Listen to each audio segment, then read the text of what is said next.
Madame, Monsieur, la riposte de TV Liberté à la censure de YouTube s'organise. La riposte juridique et possiblement judiciaire est engagée.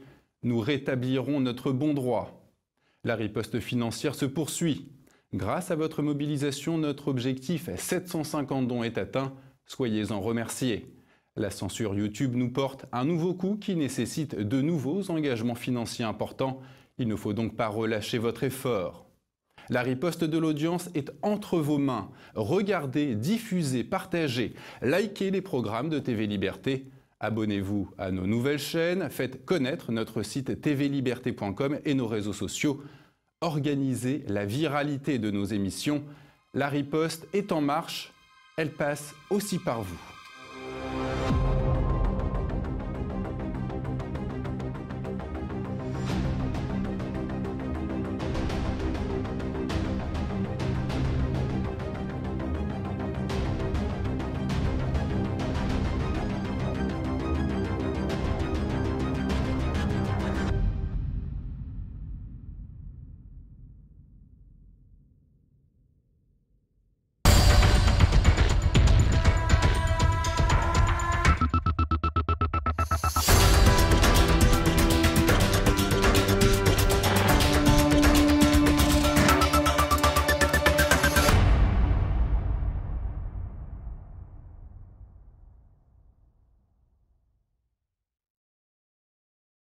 Bonjour à tous, bienvenue dans ce nouveau numéro de Politique Éco. Avant de laisser la parole à Olivier Pichon et à son ou ses invités. Bonjour Natacha Königsberg. Bonjour Pierre. Je vous propose qu'on découvre ensemble l'essentiel de l'actualité éco que j'ai préparé pour vous dans les dessous de l'écho de cette semaine. C'est parti.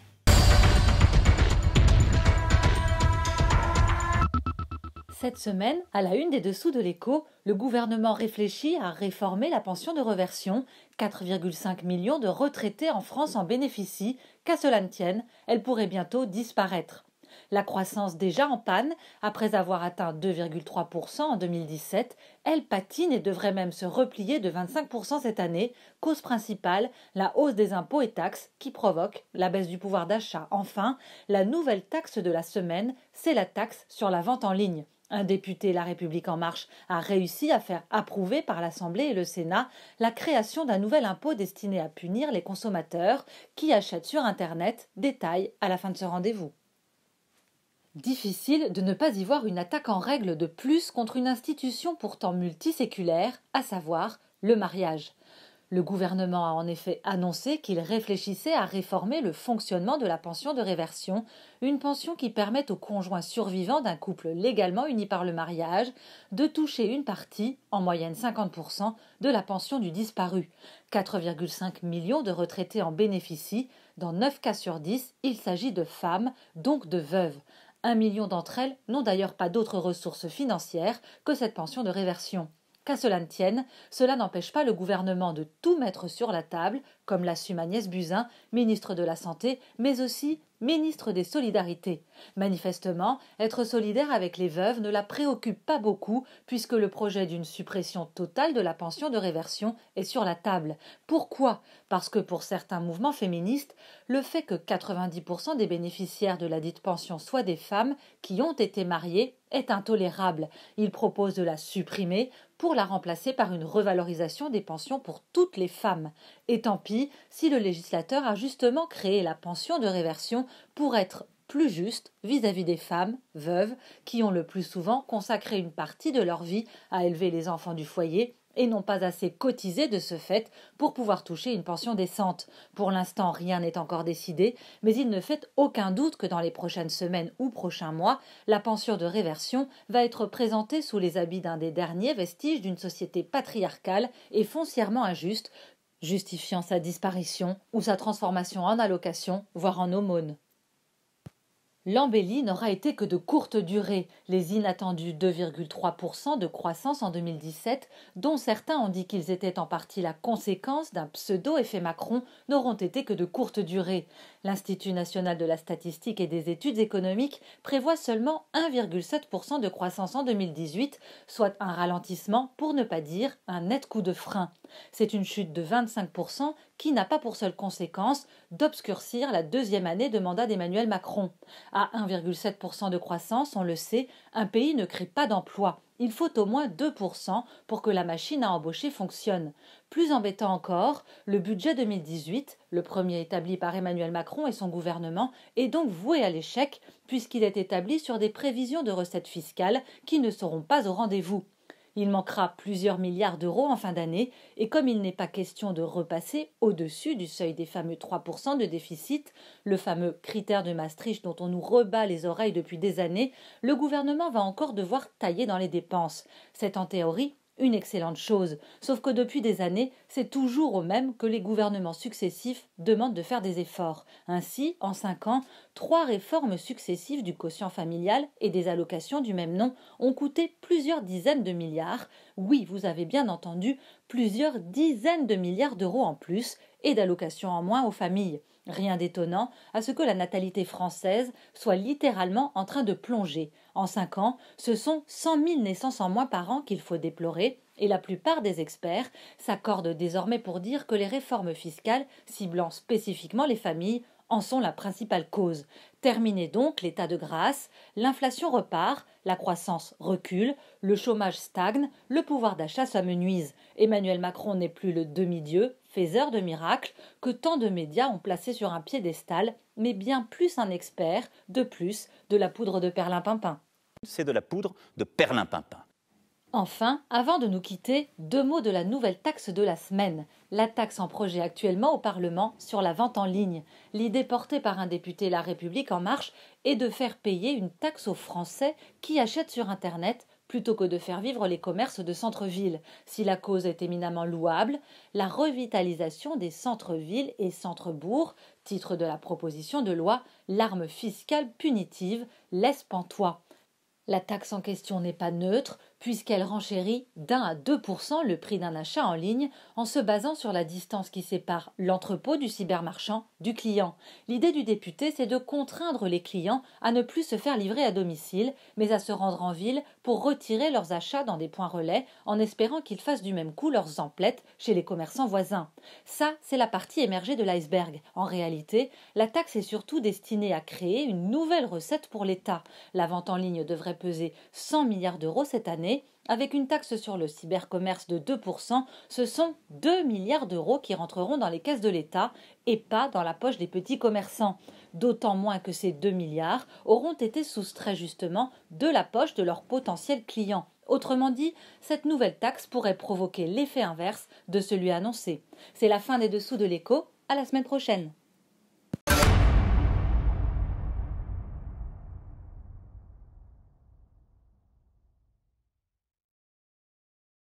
Bonjour à tous, bonjour chers téléspectateurs, bienvenue dans TV Liberté et Politique et Économie. Alors aujourd'hui, nous allons être plus politique qu'économique, quoique. Mon invité vous le démontrera, c'est Michel Geoffroy. Bonjour. Bonjour Michel Geoffroy, vous êtes énarque, personne n'est parfait, oui. Mais vous êtes un énarque défroqué. Et vous êtes un contributeur à la Fondation Pollemia, Oui. fondation de notre ami Jean-Yves Le Gallou, que sur cette antenne nous connaissons bien et que nous aimons bien. Et vous étiez l'auteur d'un dictionnaire de la novlangue, Oui, ce qui laisse oui. entrevoir à nos téléspectateurs l'objet de votre actuel livre, qui, je dois le dire, est un très bon bouquin. La superclasse mondiale contre les peuples. Alors, avec préface de Jean-Yves Le Gallou. Alors, chers téléspectateurs, un mot sur ce livre.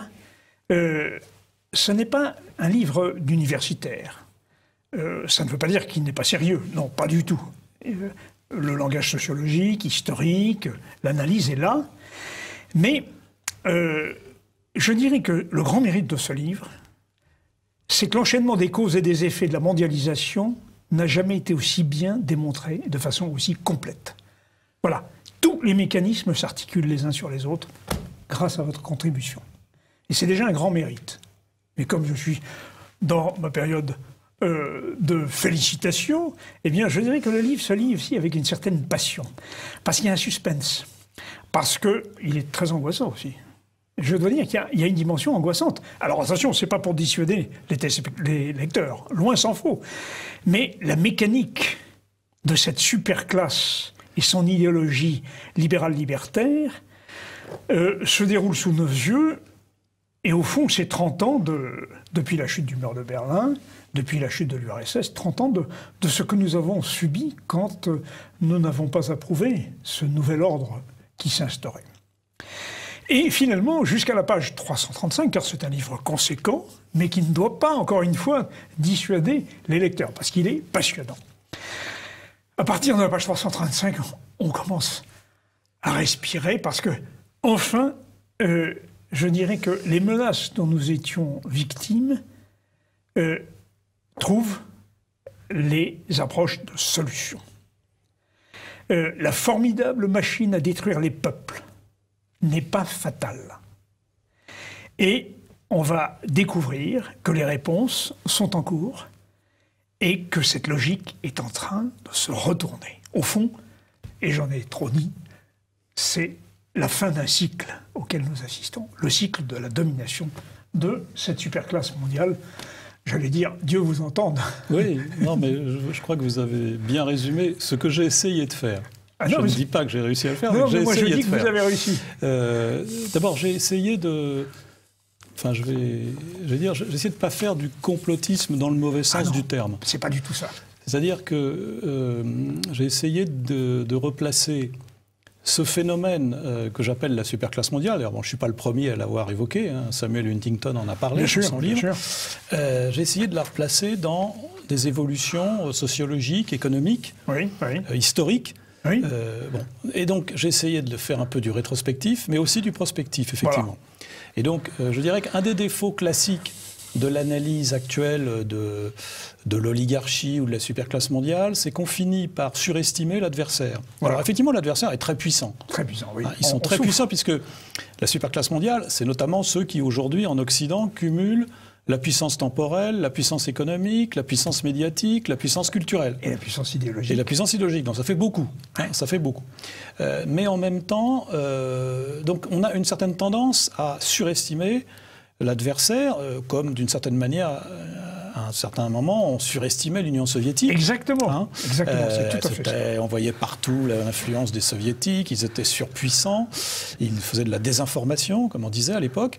On ne disait pas fake news, on disait des informations. Oui. Mais et en même temps, c'était un colosse au pied d'argile. Alors, donc, un des défauts de la littérature complotiste, c'est de considérer qu'on finit par croire que les comploteurs sont surpuissants, voilà, qu'ils sont capables de tout faire, voilà, de tout maîtriser. Le moindre incident devient le sujet d'une manipulation très forte. Ah mais c'est un levier, voilà. Vous le démontrez très bien. Pour eux, oui, alors, même la catastrophe est un moyen, même le chaos. Et puis faire croire qu'on est très puissant, n'est-ce pas, c'est évidemment un moyen de soumettre les gens plus facilement. Donc j'ai essayé d'éviter cet inconvénient. Et deuxièmement, je crois effectivement qu'aujourd'hui, il est en train de se produire quelque chose de tout à fait essentiel.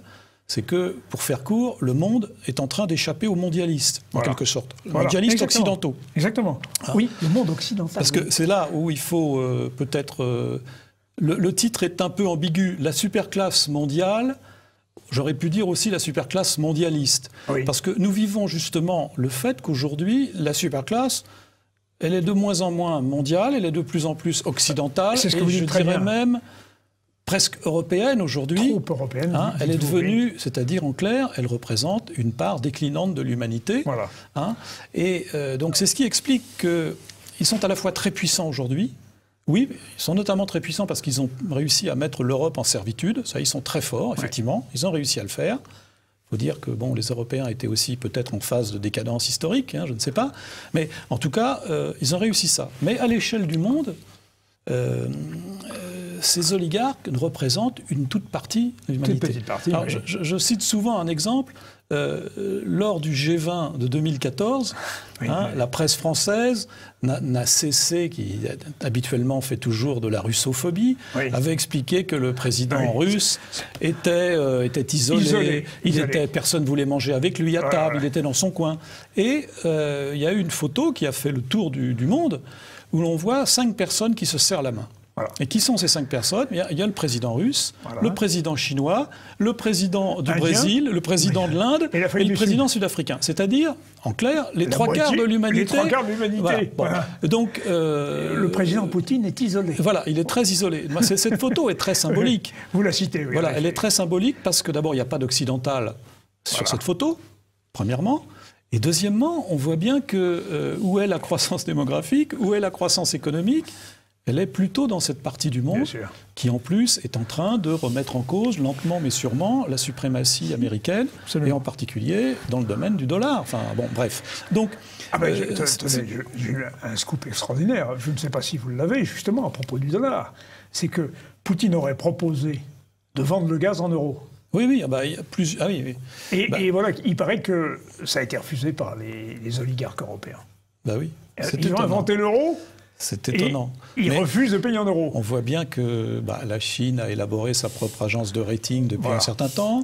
Il y a des achats d'or croissants. Ces pays sont en train aussi de se désengager de la dette publique américaine. Donc, c'est-à-dire les bons du Trésor américain. Donc, on voit bien la domination des Occidentaux, et principalement donc, par le truchement des États-Unis, parce que c'est ce que j'explique, la superclasse mondiale, elle a un épicentre. L'épicentre, ce sont les pays anglo-saxons, et en particulier les États-Unis, qui sont la superpuissance du XXe siècle. Et vous dites d'ailleurs très bien dans l'historique qu'à un moment, le British Commonwealth of Nations aurait pu être cette forme de mondialisation qui a finalement migré vers l'Amérique, après un échec relatif d'ailleurs. Oui, tout à fait. Alors, j'essaie de montrer que cette superclasse mondiale, qu'est-ce que c'est? C'est à la fois des gens qui cumulent la richesse, ce sont des gens riches, alors on évoque les super riches parfois, mais ce sont des gens très riches. Alors, les milliardaires anglo-saxons ont un grand rôle dans cette affaire. Alors il y a les statistiques, il y a tout, on voit tout, on voit les fortunes, les comparaisons, tout est dedans, tout est dans le livre. Donc alors, ces gens sont à la fois, ont un double projet en quelque sorte. Ils ont un projet de s'enrichir toujours plus, premier projet. Et puis deuxièmement, ils portent un projet politique particulier qu'on appelle aujourd'hui le mondialisme, qui n'est jamais qu'un vieux projet. C'est le cosmopolitisme. Il suffit de remonter à Diogène le Cynique. Diogène le Cynique, qui était d'ailleurs un fils de banquier, je rappelle, grec. Diogène le Cynique, 400 ans avant Jésus-Christ, a à peu près le même projet. Il explique qu'il faut supprimer les limites. No limits, c'est le principe...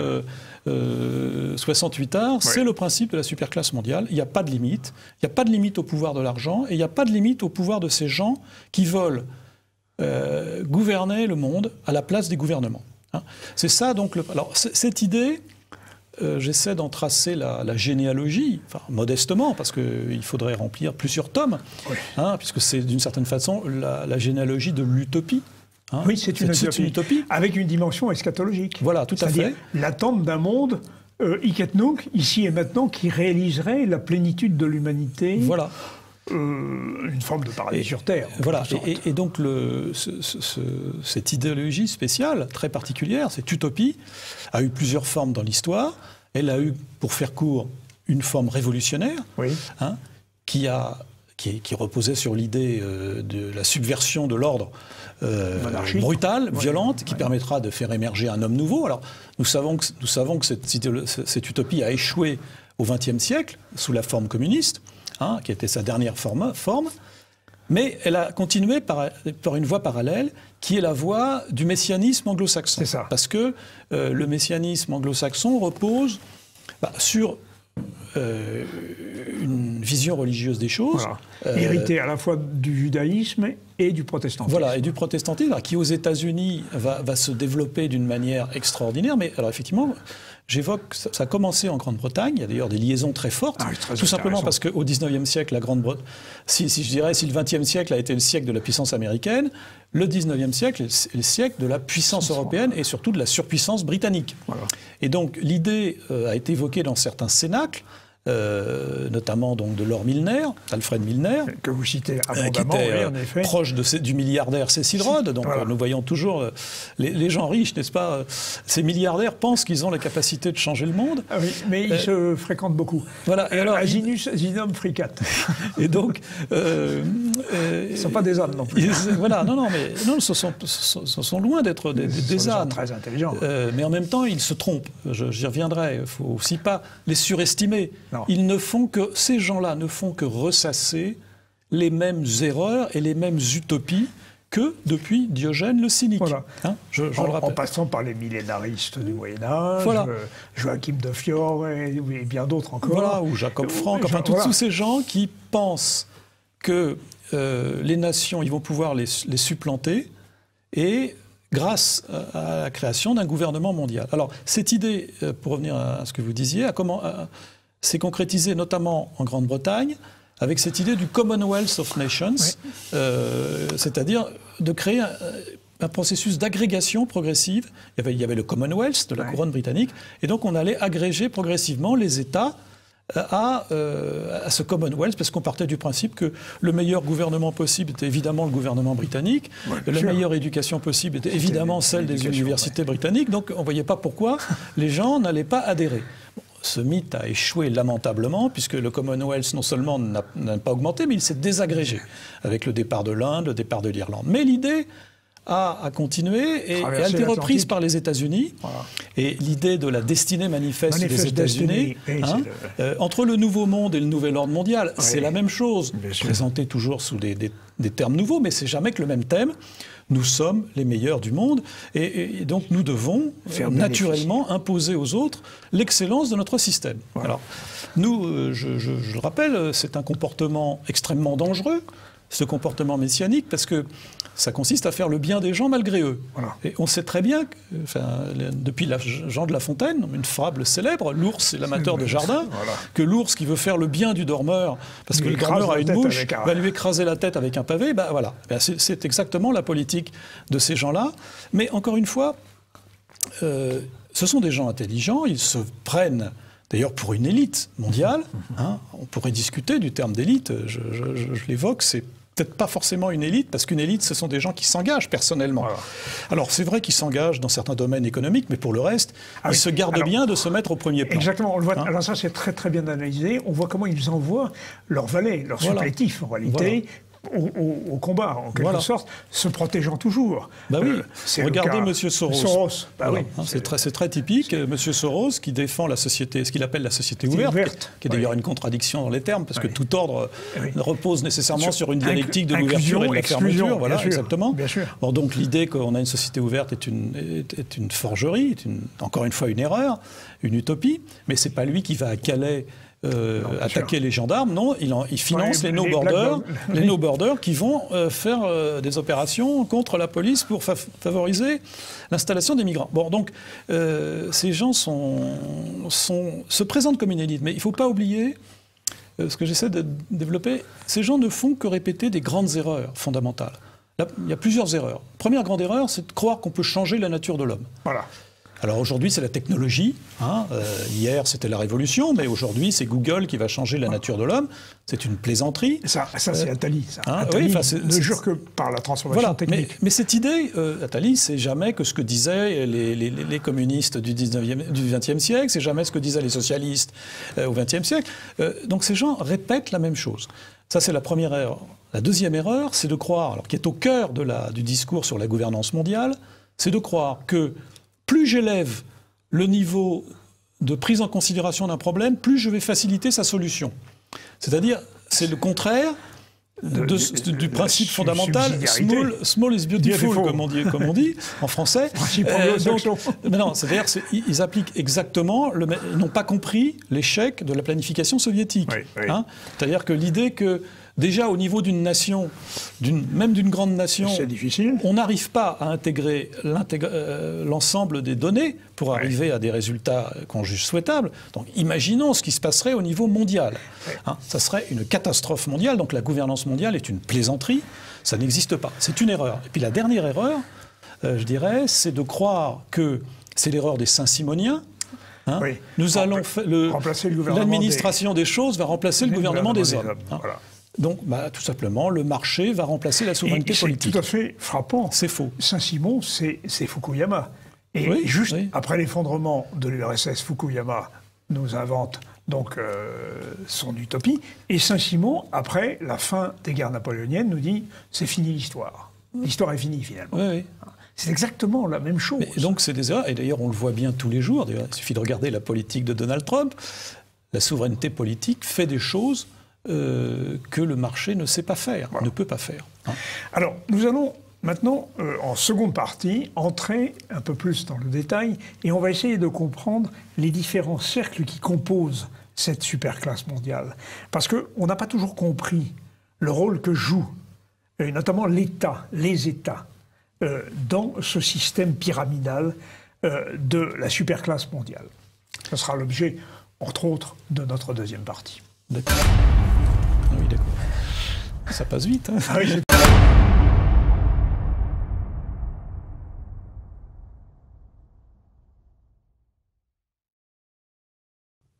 alors, chers téléspectateurs, vous allez vous délecter avec ce livre qui est passionnant, très bien construit, très documenté, avec des illustrations, avec la littérature et le cinéma d'anticipation, qui sont régulièrement, vous trouvez le film ou l'œuvre littéraire qui correspond à cette phénoménologie tout à fait nouvelle de l'hyperclasse, enfin de la superclasse mondiale. Il y a de très nombreux films, de très nombreuses œuvres que vous citez. Le livre est très très complet, vous avez aussi tous les tableaux chiffrés, sans abuser des chiffres, et vous avez toutes les associations qui contribuent. Alors le Council for Foreign Relations, vous avez évidemment le Bilderberg. Pas tous, mais il y en a beaucoup. Hélas, mais... Et avec les biographies des Soros, mais vous avez aussi la biographie d'un personnage qui est M. Castres, comme on dit, qui était plutôt, lui, à droite, mais en réalité, qui est sur le même projet, en réalité, puisqu'il était côté de Fillon. Bref, c'est un livre très complet. Alors, je voudrais, avec vous, Michel Geoffroy, que nous analysions les différents cercles de cette hyperclasse. Parce qu'il y a d'abord l'hyperclasse. Elle est financière, bancaire. Oui, parce que je crois que la superclasse mondiale, c'est la personnification d'un phénomène qui s'est produit dans la deuxième moitié du XXe siècle, qui est la domination des intérêts économiques et financiers sur tous les autres. Voilà. Hein, c'est donc l'émancipation du pouvoir économique et financier, notamment vis-à-vis de la souveraineté politique. Voilà. C'est un renversement, en quelque sorte, des valeurs traditionnelles de notre civilisation. Rappelez-vous le général de Gaulle qui disait « la politique de la France ne se fait pas à la corbeille ». Eh bien, maintenant, c'est le contraire. D'abord, il n'y a plus de corbeille, mais en tout cas, la politique de la France ne se fait plus au niveau de la sphère politique, elle se fait fondamentalement au niveau de la sphère économique. D'ailleurs, on voit très bien les ministres, qu'est-ce que c'est qu'un bon ministre aujourd'hui? C'est quelqu'un qui passe des contrats, qui réussit à passer des contrats pour les grandes entreprises françaises. Bon, voilà, c'est ça. Bon. Donc, la superclasse mondiale, c'est ça, elle caractérise ce phénomène. C'est-à-dire qu'elle a pris le pouvoir, en réalité. Voilà. Alors, l'épicentre de la superclasse mondiale, c'est donc le pouvoir économique et financier, je dirais, mondialisé et dérégulé.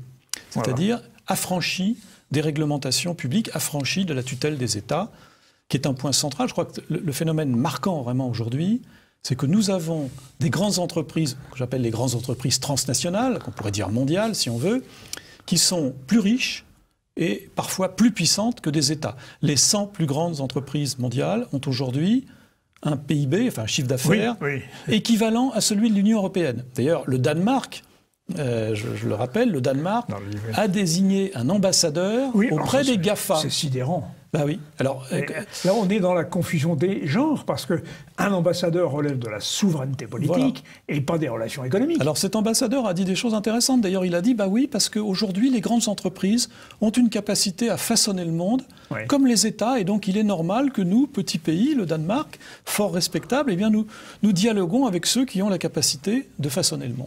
Ça, c'est un point très marquant. Qu'on a du mal à comprendre parce qu'on vit encore sur des schémas classiques. Mais regardez ce que font les GAFA aujourd'hui. Ils font de la censure politique.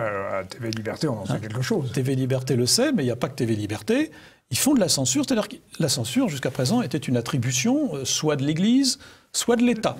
Était une attribution de la fonction souveraine. Eh bien, aujourd'hui, c'est devenu une attribution de la fonction économique. Ce sont des gens qui décident de sanctionner les idées qui ne leur plaisent pas. Donc, en fait, les idées qui vont à l'encontre de leur projet mondialiste. Bon. Donc, on voit bien ce phénomène. Et donc, le cœur de cette superclasse mondiale, ce sont les financiers internationaux, les grandes banques, qui se sont libérés de la tutelle des États. D'ailleurs, je rappelle que pour l'Union européenne, l'indépendance, comme on dit, des banques centrales est une valeur. Une valeur, c'est quand même extraordinaire. Bon. Donc, et d'autre part, tous les dirigeants de ces grandes entreprises transnationales qui sont vraiment le cœur nucléaire. Alors, le cœur nucléaire, il est encore plus très largement anglo-saxon, puisque les États-Unis sont le pays où il y a les sièges de la plupart des grandes banques mondiales, sont le siège des grandes entreprises mondialisées aussi, et sont également le siège, on pourrait y revenir, bien sûr, du pouvoir médiatique, symbolisé par Hollywood. Bon. Alors, on voit très bien. Alors, vous avez des développements sur Hollywood qui sont passionnants. Le soft power, là, est analysé très en profondeur. C'est très intéressant. Inquiétant aussi. Inquiétant, oui, bien sûr. Ah non, mais on transpire jusqu'à la page... on a peur, hein. On a peur, mais... Et alors, cette classe, qui est une caste en réalité, est endogame. Elle se marie entre elles, on se voit entre soi. Alors, David Rothkopf a écrit un livre qui s'appelle « La caste ». Bon, moi, je serais plus nuancé, c'est-à-dire la caste s'applique très certainement au pouvoir financier international. Les grandes... il y a une certaine endogamie, il y a des filiations, on progresse, il y a des enfants, des familles jouent des rôles. Bon, c'est vrai. Maintenant, l'ensemble de la superclasse mondiale, de ces 4 cercles que j'évoque, alors je vais passer aux 3 autres, est sans doute un peu plus ouverte selon les États. Enfin, c'est très variable. Et ce qui lui donne d'ailleurs son aspect moins perceptible. On ne la voit pas comme une machine de guerre contre les peuples. C'est aussi, alors je disais, il y a une inversion du phénomène. C'est la souveraineté économique qui domine maintenant la souveraineté politique. L'autre inversion, c'est que ce pouvoir qu'elle représente est un pouvoir collégial, collectif, désincarné. Alors que dans notre civilisation, enfin en tout cas la civilisation européenne, le pouvoir doit être incarné. Nous sommes la civilisation de l'incarnation. Eux font le contraire. Ils ne se mettent pas en avant. Ils ne se mettent pas en avant. Et ils poussent les autres. Alors ça, c'est le premier cercle. C'est un cercle fondamental. Il n'est pas très nombreux. Je pense qu'on peut dire qu'il y a une centaine de milliers de gens au plan mondial. Ils ne sont pas très nombreux. Le deuxième cercle, c'est le cercle culturel des médias et de la culture. Et du showbiz. Et du showbiz, voilà. Alors pourquoi ? Pourquoi appartient-il, relève-t-il de la superclasse mondiale ? Parce que, tout simplement, il est acheté depuis très longtemps par les gens riches, par les médias. Les médias sont achetés par les grandes entreprises ou les grandes institutions financières en Occident, c'est une règle. Et donc, ça fait très longtemps, comme ça. Alors, on nous explique que c'est de la philanthropie, bien sûr. Donc, ça veut dire qu'aujourd'hui, ces médias... Alors, pourquoi ils jouent un rôle important pour la superclasse mondiale ? Parce que ils sont un instrument extraordinaire pour façonner l'opinion dans les pays occidentaux et donc pour diffuser l'idéologie de la superclasse mondiale. Et plus que ça, non seulement diffuser l'idéologie, mais réprimer ceux qui vont contre par des humiliations, diaboliser, la censure. Donc ça, c'est un phénomène très particulier. Et donc le deuxième cercle culturel, alors les cultureux se présentent toujours comme des gens libres, indépendants, libres, ils sont tous, parfois ils ont des sensibilités dites de gauche, mais la vérité, c'est que la plupart sont passés, je dirais, pour reprendre une formule célèbre du Colmao au Rotary. Ils sont dans un système économique. L'art, ce qu'on appelle l'art contemporain, en est l'illustration caricaturale. C'est un art financier. D'ailleurs, certains hôtes de Kéros dit le financial art. Hein, c'est un art de placement pour les riches, qui placent, puisque d'ailleurs, en France, je le rappelle, les œuvres d'art échappaient à l'ISF, comme par hasard. Décision de M. Fabius. Voilà, donc bref. Donc ça, le deuxième microcosme culturel, alors, qui est évidemment plus large que le microcosme financier, mais il est très lié au premier. Le troisième cercle... Alors ça, j'ai appris des choses. C'est le cercle des ONG et de ce qu'on peut appeler aussi la société civile, thème qu'on a vu se développer à la fin du XXe siècle. Alors qu'est-ce que c'est? Ce sont toute une série d'institutions, alors des fondations, des associations, diverses et variées, et des lobbies, qui ont pour fonction de faire pression sur le pouvoir politique sans avoir une souveraineté politique.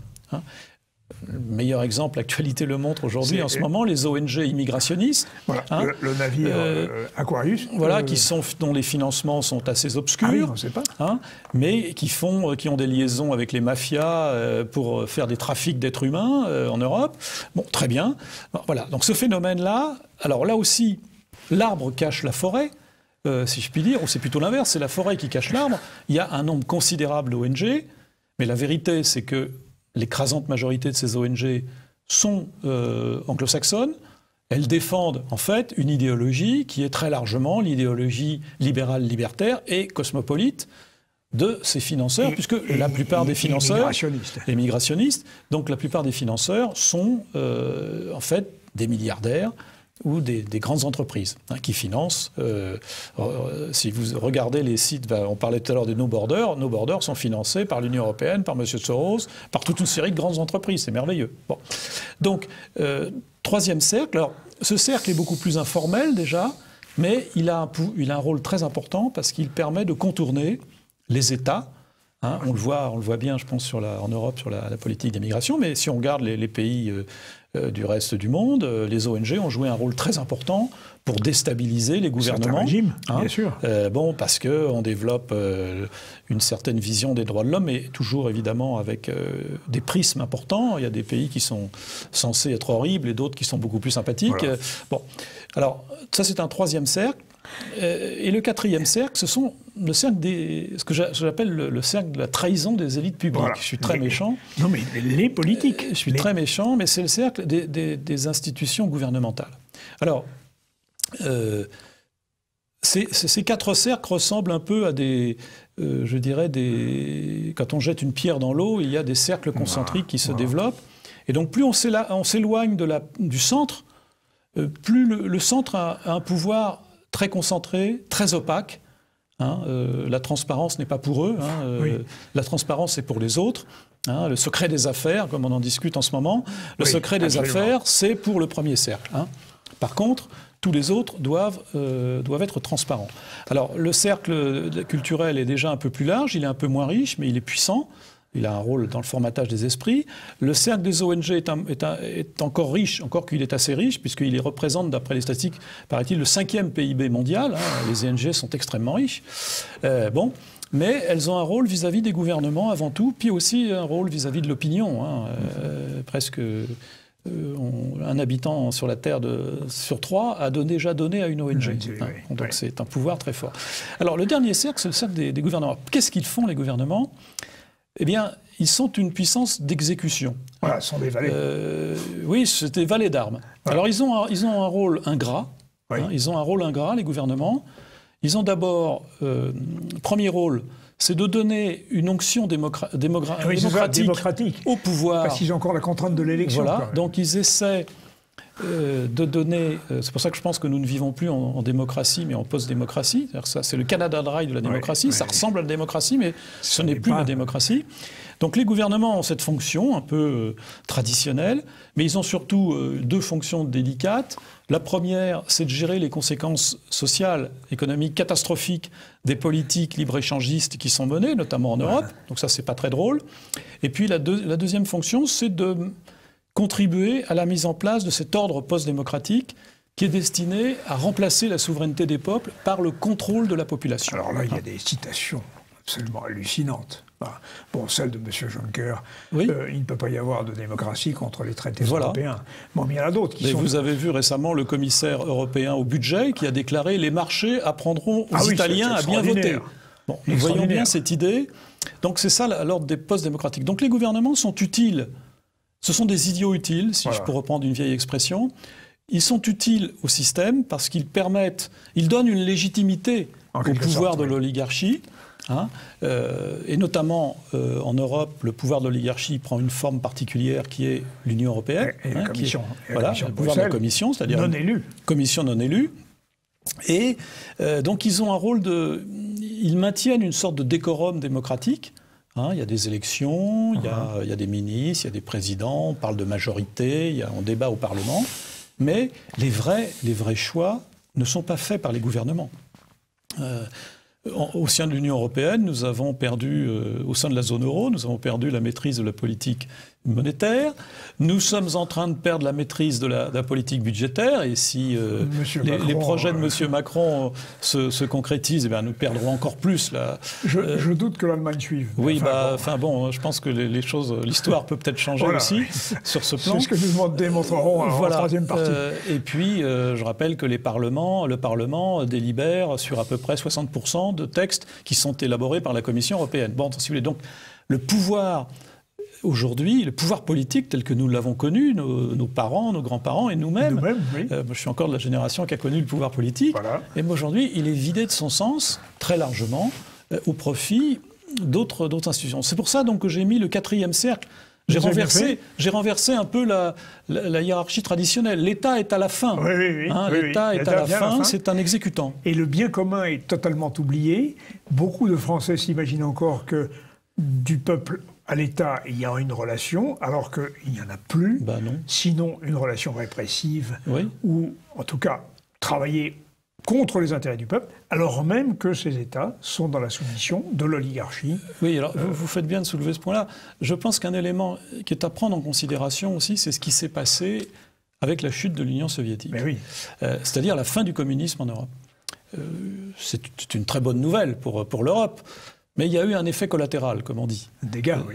Un dégât collatéral. C'est que l'oligarchie financière, aujourd'hui, n'a plus peur du peuple. Hein. D'ailleurs, regardez comment on parle.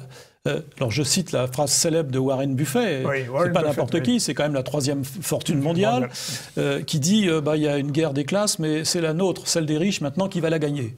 Oui. Il dit ça en 2006. Oui. Pas un hasard. Regardez même la façon dont parle M. Macron aujourd'hui. C'est impressionnant. Il dit des choses mais qui auraient été inimaginables dans la bouche d'un président de la République il y a même 20 ans. On aurait dit mais c'est pas possible. Vous traitez les gens comme des chiens, vous les insultez. Dans les gares, ils voient des gens de rien. Les ouvrières de l'usine GAD sont des illettrés, etc. Les dépenses sociales, ça coûte un pognon fou, comme il dit. Bon, bref. Donc, ce phénomène, c'est que ces gens n'ont plus peur du peuple. Je dirais la parenthèse, si j'étais méchant, je dirais la parenthèse qui s'est ouverte en 1917, avec la menace d'une révolution communiste, s'est refermée. En 91, oui. Elle s'est refermée avec la chute du mur de Berlin, enfin la chute de l'URSS, la disparition de l'URSS. Encore une fois, c'est une bonne nouvelle. Mais n'oublions pas que cette époque, cette menace de révolution communiste a eu des effets très positifs pour moraliser le capitalisme, comme on dit, si je parlais comme M. Mélenchon. C'est-à-dire les politiques sociales, parce qu'on avait peur du peuple. Alors, elle a peur du peuple, cette classe. Nous allons en parler en 3e partie, sous une forme qui sera la suivante. Comment agit-elle? Mais nous allons aussi nous poser la question de savoir si elle va réussir. Or, toute la 4e partie de votre livre montre qu'elle est en voie d'échouer, ce qui est un motif d'espérer. Tout à fait.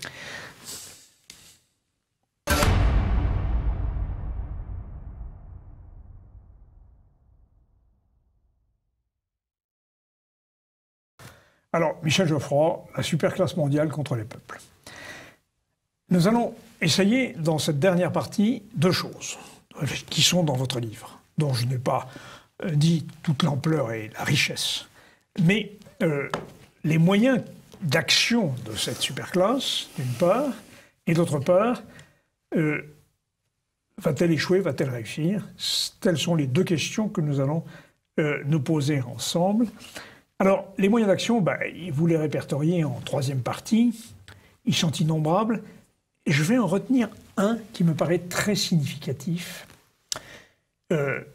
parce que c'est une question que nous avons beaucoup évoquée dans cette émission. Et vous l'appelez la soumission par la dette.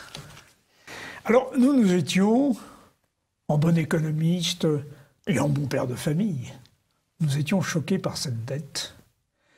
Comme nous sommes choqués d'ailleurs par le désordre en général, le chaos, comme vous dites. Or, vous dites que là, ce sont des moyens de cette oligarchie. La dette et le chaos sont des moyens de domination. Alors ça, ce sont des choses intéressantes sur lesquelles j'aimerais vous entendre. Alors, vous entendre, c'est un sens judiciaire, non, je plaisante. Oui, d'ailleurs, dans les cercles d'influence, on n'a pas parlé de la justice. Mais la justice est totalement au service de cette oligarchie. La justice est une composante de la post-démocratie. Oui, c'est ça. Puisqu'elle on remplace les législateurs élus par des juges qui font la loi. Voilà. Et qui font la loi en voilà. plus. C'est invraisemblable. Voilà. Alors, les moyens d'influence, les moyens d'action. Il y a d'abord un moyen fondamental, c'est l'influence. Je rappelle que la superclasse mondiale, le premier cercle, diffuse ses idées par l'influence. C'est pour ça que les milliardaires ont toujours financé des fondations, des clubs divers et variés. Je parlais de Lord Milner tout à l'heure. Il avait créé ce qu'on appelait son jardin d'enfants, c'est-à-dire des gens dont il poussait la carrière dans les universités britanniques. Ce phénomène continue d'exister. Aujourd'hui, c'est les Young Leaders, etc. Oui. Nous avons un certain nombre de présidents de la République qui sont passés par... Monsieur Hollande aussi, etc. Bon, bref. Donc ça, c'est un premier point qui est important parce que c'est un moyen pour l'oligarchie financière de ne pas se mettre en avant, mais de pousser en avant des hommes politiques ou des responsables d'entreprise, ou des responsables de médias, qui seront ses affidés. Docile, oui. Voilà.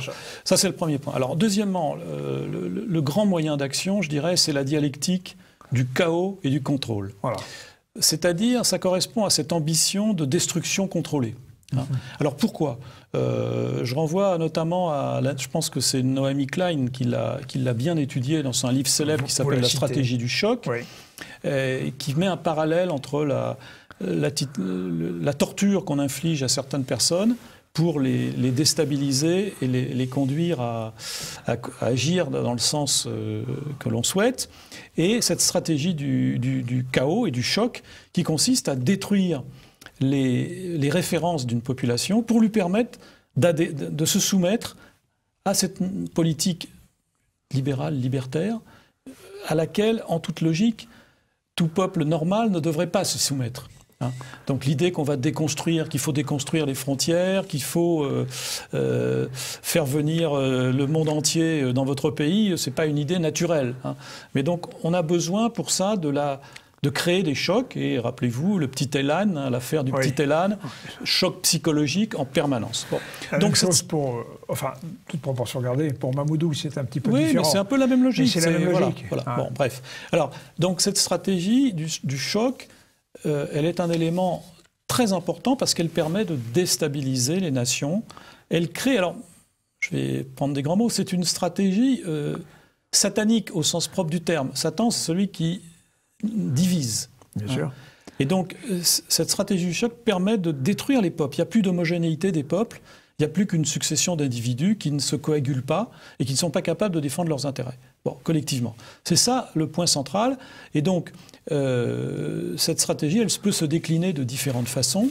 Dans le domaine militaire, la guerre est un instrument de choc aujourd'hui pour essayer de recomposer le Moyen-Orient, le Proche-Orient. Bon, idée folle, mais peu importe. Donc l'utilisation de la violence, la guerre, ça il ne faut pas l'oublier. Mais il y a la violence économique qui joue un rôle important. Alors, encore une fois, la déconstruction des régulations économiques et financières ou douanières est un élément d'introduction du choc dans les pays, et je pense que l'Europe aujourd'hui en est l'illustration dramatique. Bon. Alors la dette. La dette, pourquoi j'évoque ça? Parce que la dette ne tombe pas du ciel, si je puis me permettre. La dette résulte de mécanismes résultent d'une action consciente. Le premier mécanisme, c'est que la dette est la conséquence du pouvoir donné aux banques dans la création monétaire. Bien sûr. Et donc de la privatisation, je le dis, de la privatisation de la création monétaire. Et la création monétaire, c'est de la dette. Voilà, puisque c'est à partir de la dette qu'on crée de la monnaie. Bon, voilà. Ça c'est un premier point. Deuxièmement, les dettes dites souveraines, comme on dit, ne sont justement pas souveraines, elles sont justement introduites par les catastrophes économiques et sociales provoquées par l'idéologie libérale libertaire. Et en particulier deux fléaux, si je puis dire. D'abord, bien sûr, l'immigration qui a fait exploser les dépenses sociales, les budgets sociaux. Et puis, deuxièmement, ne l'oublions pas, la dérégulation fiscale qui a joué, qui a réduit en permanence les ressources des États. Voilà. Et qui a eu pour effet de paupériser les classes moyennes, puisque aujourd'hui... C'est celles qui contribuent à la fiscalité. Puisque des deux côtés, au-dessus et en dessous de la pyramide sociale, on contribue de moins en moins. Bon. Donc ça, c'est ça, cette théorie. Et le moyen, une fois que les États sont soumis à la dette, ils sont soumis en fait aux banques. Ils sont soumis... regardez l'exemple de la Grèce, qui est emblématique. La Grèce, berceau de la démocratie en Europe. En plus. La Grèce, aujourd'hui, soumise à un gouvernement qui n'est aux ordres de la Troïka, comme on dit, c'est-à-dire de la Banque centrale européenne. Voilà, bon, les banques. Donc, et quand le Premier ministre de l'époque dit « je vais soumettre au référendum ce que vous me demandez », on lui dit « c'est interdit, pas question ». Et on envoie la police anti-émeute contre les gens. Bon. Donc la dette est un moyen, est une conséquence des politiques qui ont été mises en œuvre. La police anti-émeute n'est pas celle des banques, mais celle des gouvernements, justement. Oui, bien sûr. Locaux. Voilà. Ce qui montre bien que la politique est le quatrième cercle de l'oligarchie. C'est ce que vous voulez faire. Enfin, si vous voulez, c'est ce que vous voulez faire. C'est l'État gendarme. Qu'aiment bien certains libéraux extrémistes, n'est-ce pas? L'État qui est uniquement là pour assurer le bon ordre dans la rue. Mais au bénéfice de qui? C'est ça la question. Bon. Donc, si vous voulez, l'endettement est un moyen de pression sur les gouvernements et les peuples. D'ailleurs, regardons l'extraordinaire matraquage idéologique qu'on fait sur la dette. Quand on calcule le nombre de dettes par personne, on dit vous avez... Bon, c'est un moyen de soumission, c'est un moyen terroriste, parce que la dette est tellement gigantesque que ça la fait peur. On se dit, mais on n'y arrivera jamais, n'est-ce pas, à s'en sortir. Bon. Donc il y a des mécanismes. Alors, je disais, c'est une dialectique du chaos et du contrôle. Parce que le chaos, jusqu'à un certain terme, jusqu'à un moment, le chaos débouche sur la nécessité de renforcer le contrôle de la population. Voilà. Bon, l'exemple le plus caricatural, je dirais, c'est la lutte contre le terrorisme. Voilà. On ne s'attaque pas aux raisons profondes du mal. Qu'est-ce qu'on va faire? On va améliorer le contrôle de la population, le contrôle d'Internet, le contrôle des communications, etc., pour, paraît-il, lutter contre la terrorisme. Donc on voit bien cette dialectique du contrôle, et notamment débouche. Sur les armes, par exemple, c'est frappant. Bon. C'est tout à fait frappant. Donc c'est comme ça que fonctionne cette superclasse mondiale. Elle manie le chaos, elle provoque le chaos partout. Ces gens qui se prétendent une élite sont des gens qui créent le chaos en permanence. Le chaos migratoire en Europe, le chaos comportemental, c'est pas la destruction des valeurs, destruction des familles. Voilà, tout ça n'est donc pas fait partie de ce projet. C'est le vieux principe classique du chaos naîtra un ordre nouveau. Vieux principe. Dans la gnose, par exemple. Chaos, voilà, on trouve ça dans la gnose. Voilà. C'est ce qu'avait souligné ici même, à ce micro, le professeur Jean-Louis Harouel. Et alors, c'est très frappant de voir comment, par exemple, on veut imposer à un certain nombre de pays des mœurs. Moi, je me souviens de cette interview du président sénégalais, Macky Sall, par cette jeune femme dont je suis en train d'oublier le nom. Elle est d'origine antillaise, je crois, une journaliste assez connue. Elle dit, mais pourquoi est-ce que vous ne voulez pas une gay pride à Dakar? Mais le président répond, mais parce que, madame, ça n'est pas dans nos mœurs, nous n'approuvons pas. Et souvent, des subventions sont à l'appui de l'acceptation de l'idéologie LGBT et compagnie. Bien sûr, mais bien entendu. C'est du chantage, ça s'appelle du chantage économique. Ça s'appelle du chantage économique. Vous faites d'ailleurs un chapitre sur le chantage économique. C'est du chantage économique, c'est-à-dire... Mais ce que vous citez est un... C'est Audrey Pulvar. Oui, d'accord, tout à fait. Donc, ce que vous dites est une illustration de ma dernière partie. justement, ça ne marche pas. Voilà. C'est-à-dire que... C'est ça. C'est qu'on voit bien, quand même, dans la dernière partie, je crois qu'il faut en parler, c'est très important, ça ne marche pas. Bon, c'est en train de se retourner. Alors je crois que, effectivement, ces gens sont très prétentieux. Ils s'imaginent qu'ils ont cru que la diffusion de la technologie occidentale allait s'accompagner de l'adhésion du monde à l'idéologie occidentale. Fatale erreur. Ils n'ont pas compris ce qui s'est passé en 1905 dans la guerre russo-japonaise. Ils n'ont pas compris qu'on pouvait prendre la technologie des diables étrangers, mais pas pour leur ressembler. Ce fut la défaite de Tsushima. Voilà. Donc, toute la flotte russe envoyée par le fond par les dreadnoughts japonais. Fabriqués en Angleterre. Les blindages. Peu importe. Mais c'est une illustration du fait que nous revivons cela aujourd'hui. Rappelez-vous, dans les années 80, on disait le jean va remplacer le tchador, va supplanter le tchador. Eh bien, non, c'est une erreur. On peut très bien porter un jean et avoir un tchador et en plus une kalachnikov en plus. Bref. Il est en train de se passer plusieurs choses. D'abord, ce que je dirais, c'est le rejet de l'occidentalisation du monde. Nous vivons ça aujourd'hui. C'est-à-dire le rejet d'abord de l'unilatéralisme américain. J'étais frappé de voir ce que disait le président iranien lorsque le ministre des Affaires étrangères américain a énoncé ces 12 conditions. Mais il a dit, mais qui êtes-vous donc pour prétendre parler au nom du monde? C'est fini. Ils ne parlent plus, ils ne peuvent plus parler au nom du monde. Donc, et alors, le découplage Amérique-Europe doit impérativement se produire. Il faut qu'il se produise. C'est en tout cas, vous l'appelez de vos voeux. Oui, tout à fait. Enfin, je pense que l'intérêt de l'Europe n'est pas d'être ancré dans le Titanic américain. Alors le Titanic américain ne coule pas encore, mais il est déjà sur une trajectoire dangereuse pour lui. Je ferme la parenthèse. Ce que je veux dire, c'est que le monde... Comme je disais tout à l'heure, le monde échappe aux mondialistes. L'idéologie occidentale, les autres peuples n'adhèrent pas. J'étais frappé, M. Macron, lorsqu'il a été aux États-Unis devant le Congrès américain, il a déclaré « Les droits de l'homme doivent être le fondement de l'ordre mondial aujourd'hui ». Mais les droits de l'homme, attendez, les Chinois ne comprennent pas ce que ça veut dire. Les Chinois la Chine n'est pas une civilisation individualiste. L'Afrique que vous citiez a élaboré à Monrovia sa propre déclaration des droits de l'homme, qui prévoit les droits à garantir son identité, les droits de la famille, tout le contraire, de l'idéologie occidentale. Donc Audrey Pulvar peut sans doute dire pourquoi vous ne faites pas une Gay Pride, mais les Africains doivent dire mais nous on ne comprend pas pourquoi il faudrait faire une Gay Pride. Donc ces valeurs occidentales se rétrécissent. Je dirais, la parenthèse de la Renaissance se referme. Pendant très longtemps, le monde occidental séduisait le reste du monde. Les élites du reste du monde ne rêvaient que d'une chose, c'est d'aller à Oxford, faire leurs études à Oxford, ou à défaut à la Sorbonne. Donc, aujourd'hui, c'est fini. Les élites veulent être elles-mêmes. Elles veulent... Avec leurs composants propres. Et donc, nous vivons ce monde, c'est pour ça qu'on appelle ça le monde multipolaire, en langage bureaucratique, mais ça veut dire quoi? C'est tout simplement que les grandes civilisations, aujourd'hui, reprennent la place qu'elles avaient eue, mais qu'elles avaient perdue. Et qu'elles reprennent la Chine, l'Inde, l'Asie, peut-être l'Afrique un jour. Bon, c'est pas encore pour demain, mais en tout cas, l'Afrique va devenir un poids gigantesque démographique. Bon, bref. Donc, les Occidentaux qui pensent qu'ils vont pouvoir, qui continuent à pouvoir régner sur le monde en diffusant leur idéologie, c'est fini. Alors c'est pour ça que nous vivons une période à la fois intéressante mais dangereuse. Donc je suis à la fois optimiste et en même temps prudent. Prudent.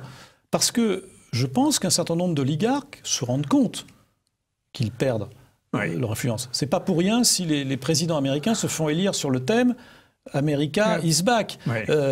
Ça veut donc dire que l'Amérique n'est plus là et qu'elle essaie de reprendre du pouvoir. Bon. Donc je dirais, nous vivons dans une période de tension où le monde ne va pas se laisser faire. America is back, c'était Reagan. Oui, c'était Reagan, mais c'est le même thème. Make America great again. Ben, c'est la même chose, c'est-à-dire il faut encore qu'elle soit puissante, mais d'abord qu'elle ne l'est plus.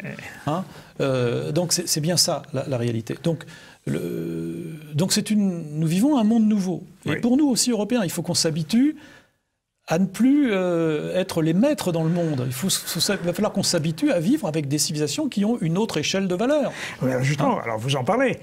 se rapprocher de la Russie, par exemple. Sortir de la démonologie anti-russe. Oui, enfin, je veux dire, nous avons... D'abord, je pense fondamentalement que le XXIe siècle, ce sera un monde de grands ensembles, de grandes puissances, et qui sont également de grandes nations. Oui. La Chine, c'est quand même une nation. L'Inde, c'est la plus vieille, la plus grande démocratie du monde, c'est l'Inde, je le rappelle. C'est un État fédéral. Bon, c'est quand même une nation indienne. Bon, les Européens sont projetés dans ce monde-là. Nous sommes projetés, alors que nous n'avons pas d'État européen. Nous sommes une espèce de mélange, un conglomérat bizarre.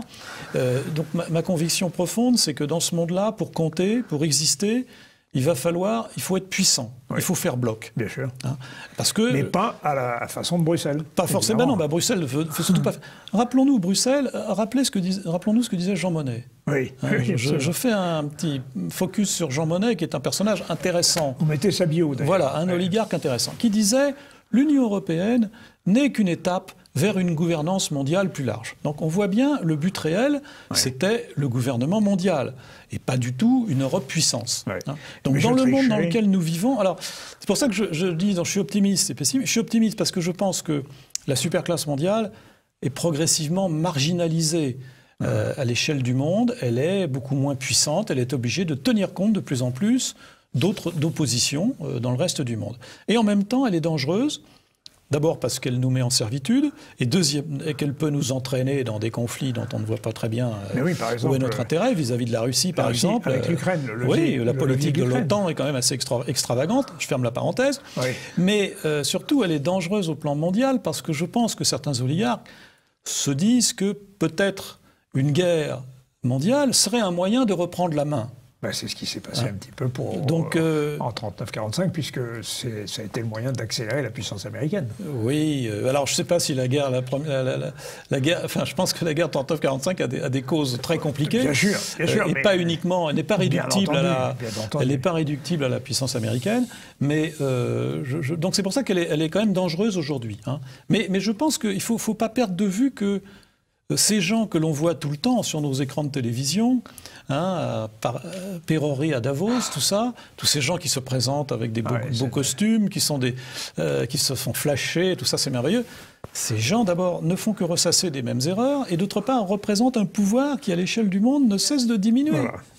Donc c'est ça la bonne nouvelle, hein. C'est ça la bonne nouvelle de mon livre. Et la bonne nouvelle aussi, c'est que le monde attend encore la réponse de l'Europe, dites-vous dans un dernier chapitre, mais une réponse qui ne serait pas du tout d'imposer son idéologie libérale-libertaire, mais de s'affirmer comme puissance. Est-ce que, par exemple, vous verriez vous savez qu'on cherche des synergies d'armement en Europe, et il y a une réunion qui préconise, même avec l'Angleterre sortie de l'Europe, donc après Brexit, d'associer l'Angleterre à une forme de défense européenne. Alors, ça c'est un sujet compliqué, très complexe. Personnellement, je pense que c'est peine perdue avec l'Angleterre.